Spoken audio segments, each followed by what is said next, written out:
Hello guys, good afternoon. Welcome back to my YouTube channel. Today is Tuesday guys. So, samahan niyo ako na magluto ng gabi guys. Ito, lagyan ko ng new. Pero habang nagluluto ako guys, kwentuhan ko kayo about my life, buhay. Nung nasa Pilipinas ako guys, meron akong konting negosyo na tinatawag natin na video okay restaurant. Simple lang guys, simple restaurant lang. May tauhan din ako doon. Kaya lang, nag-trigger ako nag-abroad noon. Kasi, bawat may pumupunta doon sa pwesto ko noon, nakipag-iinuman, lalo na yung mga babae, nakipag-inuman, galing sa abroad yun guys. Tapos,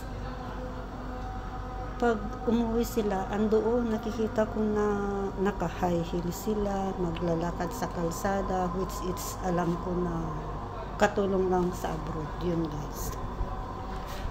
Sabi ko sa sarili ko, subukan ko kaya mag-abroad. Parang hindi naman mahirap ang buhay nila doon kasi pag umuwi sila ay nakapag-high heels sila, maganda ang damit. Parang hindi sila nahihirapan guys. So, mga ilang buwan guys, bago ako nakapag-decide na mag-abroad din noon. Pero may business ako doon sa Philippines. So, after a month, guys, nakapag-decide na rin ako na mag-abroad. So, nag-process ako ng mga papers to, guys. Ngayon, yung kapatid ko na namatay, sabi niya, ate, bakit hindi ka mag-abroad? Parang mas maganda ang buhay doon. Meron akong kakilala na recruiter. Pero sa Middle East, sabi niya yung kapatid ko. Sabi ko naman, oo nga, parang gusto kong mag-abroad kasi yung mga umuwi, ang gaganda nila pag umuwi, sabi ko. So, sabi niya, sige ate, mag-isip ka kung gusto mo, suportaran kita, sabi niya. Pero yung mga anak ko noon guys ay nag-aaral pa sila. Pero may isa na siyang, may asawa noon, meron siyang isang anak. Kaya, so ngayon, noon, nag-decide na ako na nag-apply. Nagpunta ako sa Manila, ganoon, naglakad ng mga papers. At yung kapatid ko na yun, sinuportaran ako talaga kasi gusto niya akong makaalis at subukan mag-abroad para guminawa daw ang buhay ko. Kasi guys, single mom ako noon, pero meron akong mga kapatid na tumutulong sa mga anak ko noon. Kaya ayun, sinubukan kong nag-apply. Pumunta ako sa Manila. Naglakad ng mga papers, gano'n. Sa awa ng Diyos guys, naka-apply ako at ipasa ko lahat ng mga training ko na mga 7 days ako sa Manila.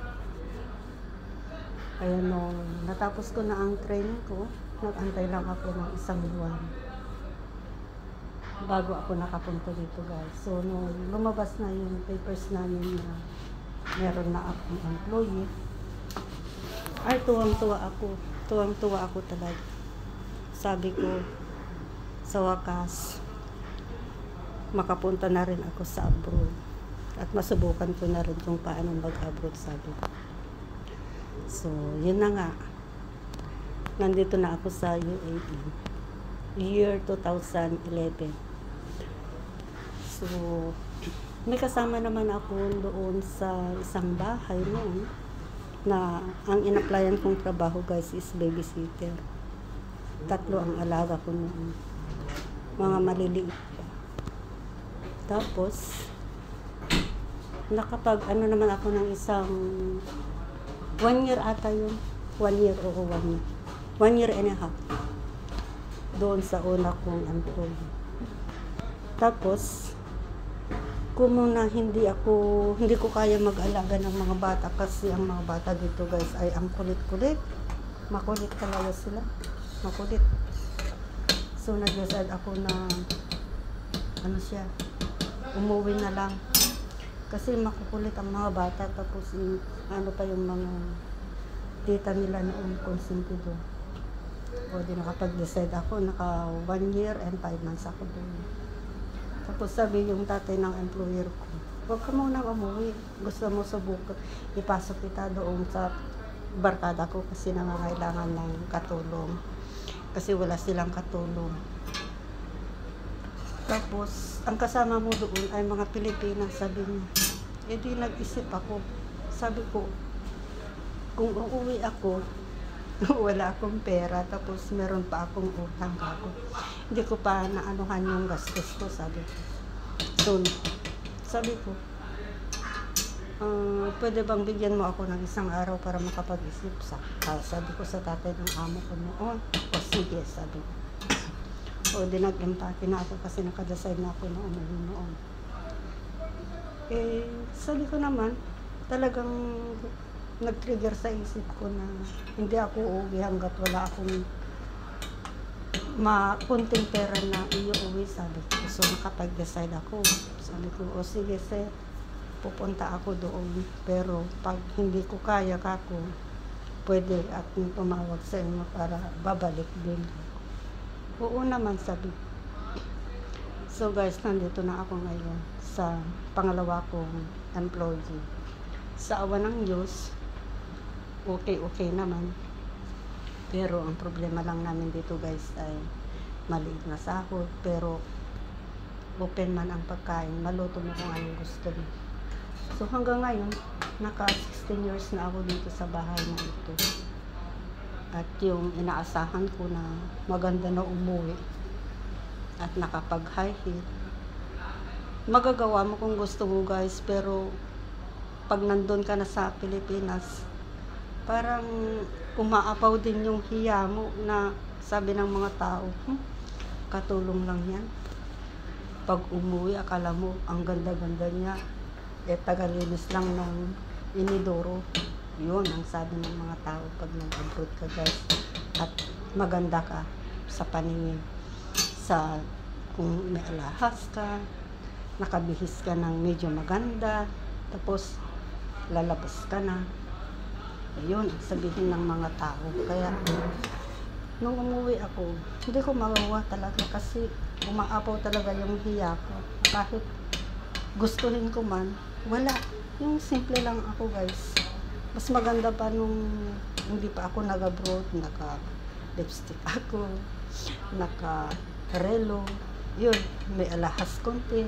Pero ngayon, wala guys, hindi ko magawa. Hanggang lang sa hikaw, yung relo, ganyan lang. Baba. For Baba. Finish, huh? New? Finish, I think. That is online. This one no online. Online.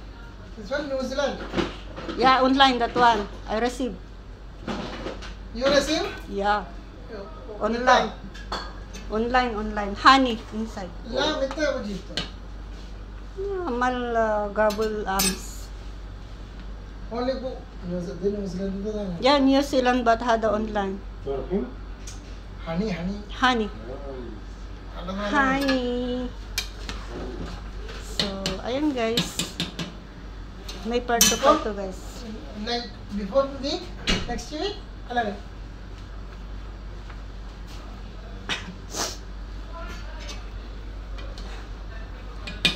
So, ikukwento ko lahat guys ang buong buhay ko pag may chance naman ako. So, bye bye guys. Don't forget to like and share my videos channel. Bye.